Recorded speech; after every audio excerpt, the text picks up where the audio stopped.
Good to see you too.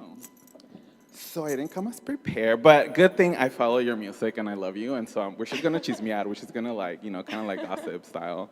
Um, so I guess my first question would be, um, I was listening to some of the pieces that you had here. One of them Revolution, and the other piece I forget the name of the other song. It's only Revolution. It's only Revolution. Yeah, I thought that's it an was two songs. exhibition.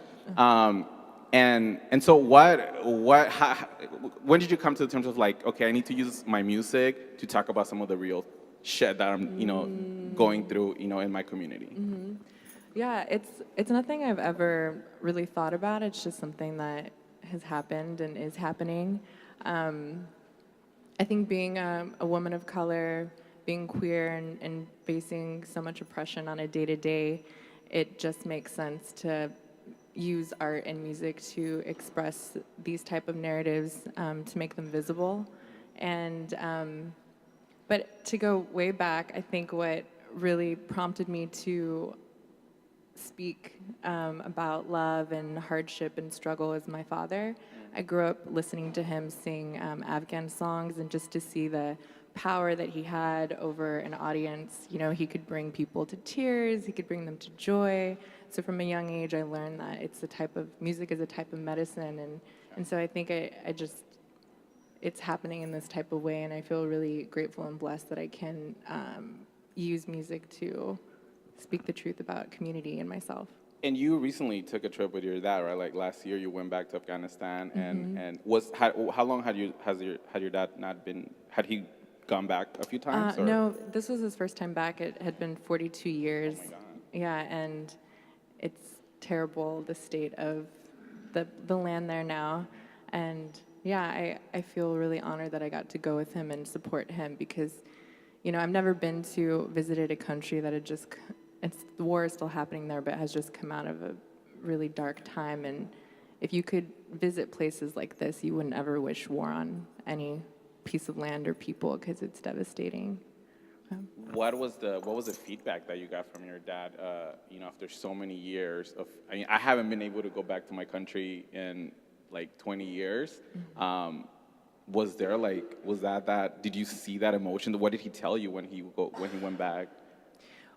Well, I'll just share a quick story. Was that we were going to the bazaar in Kabul, and the Darya, the river, it's really big there and polluted now, but he immediately just started singing to the river, and like it was natural, and that's what everyone does, but everybody just stopped what they were doing and looked at him, and he couldn't believe that people were so shocked that he was just singing to the river. And so that's just a snapshot of like how much the culture has changed because of just so much trauma that the people have faced. And I think what was the most upsetting for both of us is that a lot of our family got displaced during the wars. His house is still there and became a safe place, but a lot of people got displaced during the wars, and now they're getting displaced again because the rents are rising, and it's such a familiar story to what's happening here.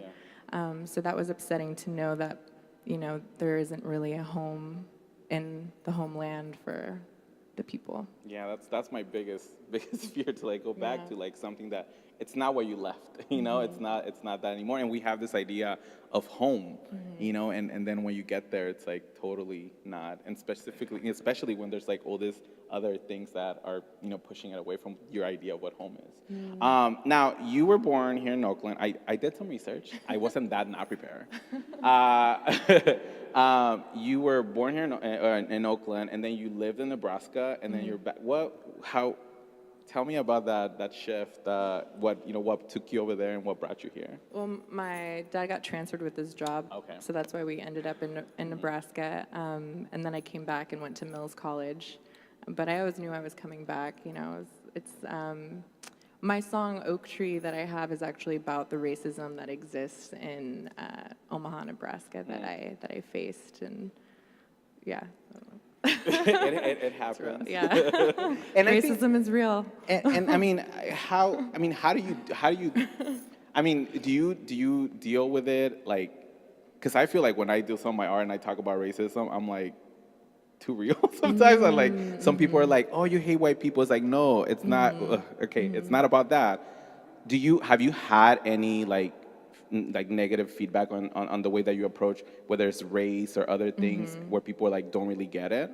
Yeah, it's interesting because I feel like right now when I perform the song Revolution that's there, it depends who the audience is, but I also get this, I have to like root myself because I'm not really sure like what's gonna happen, like who's gonna say what or how it's gonna affect people. Nowadays, I feel like when I started singing and I was also in like the Occupy community and there was a lot of police brutality happening, so people were very like welcoming of like the sample that starts the song, which is actually one of my friends getting arrested at a May Day show. So to answer your question, it's always, I never quite know what's going to happen, but I love the experience because oftentimes people will cry or people will just thank me afterwards, or sometimes folks who don't quite get it yet but are interested will come up and ask me why I'm singing this song. Like, did you really need to sing that song? I'm like, oh, so what did you think about that song? Or yeah, people, I never know how folks are going to respond. Sometimes you'll be like, you know what, this is not for you. Yeah. Maybe, sometimes. Now, does that prepare you? Because I saw you with your band Los Sirenas, amazing Los Sirenas, check them out. Check us out. I don't know, like being on stage. I mean, being here is kind of intimidating. But do you think those experiences like transfer to being on stage and like having to deal with the audience? Like, does that having that experience like how does that transfer when you're dealing in live and the feedback from people? I actually just performed at a queer open mic at Martuni's, and one of the people there asked me, or said that they thanked me for my set and said that they also wanted to write more about social issues, and I was like, well, if you want to, like, do it, and he's like, well, I just don't know how to do it, and this is from a white person, and I said, it's really important that you find a way to tell your story the way that you need to tell it, because when I sing my songs, sometimes people get up and leave, and sometimes people stay and they have a really cathartic experience or just are so grateful to be, having this be said and heard out loud. And when I said that to him, he's like, you're right. I'm like, we have different audiences and you have a particular type of audience which will be able to hear the message from you a lot better than from me. I totally agree. Now, you do one of my favorite songs. When I went to go see you, did the Amy Winehouse cover. I'm not assuming that that's one of your favorite artists, but is there like an artist to you that, growing up you saw and I was like, and you were like, this is why I want to be a musician? Or maybe it wasn't a musician, maybe it was somebody else. Who was that, artistic influence in your life? I really love Lauryn Hill. I like how real she is. Yeah, and I grew up listening to Aretha Franklin and Nina Simone, and so really my ears got blessed with listening to a lot of women just sing everything, bare their soul through their voice, and also just going back to my father, witnessing him and his brothers sing, and Afghan music has a different type of tonality and can put you in a different type of trance listening to it. So I think people artists that speak to me a lot are the ones that can move people through a note or through a phrase.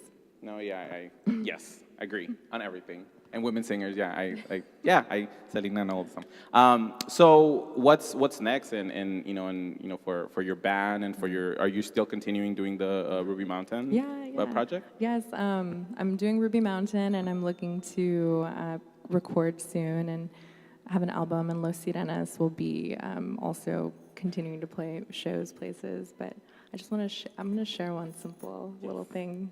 I'm going to sing a little bit. Yes, do it, please. How many times is it taking you to get up and walk away? Just walk away. I'm walking away.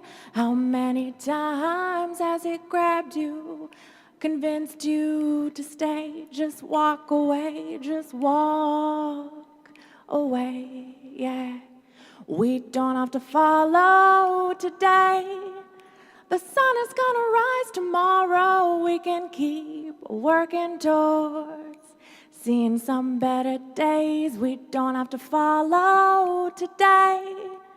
The sun is gonna rise tomorrow. We can keep working towards seeing our better days. How many times is it taking you to get up and walk away? Just walk away. I'm walking away. Oh my God.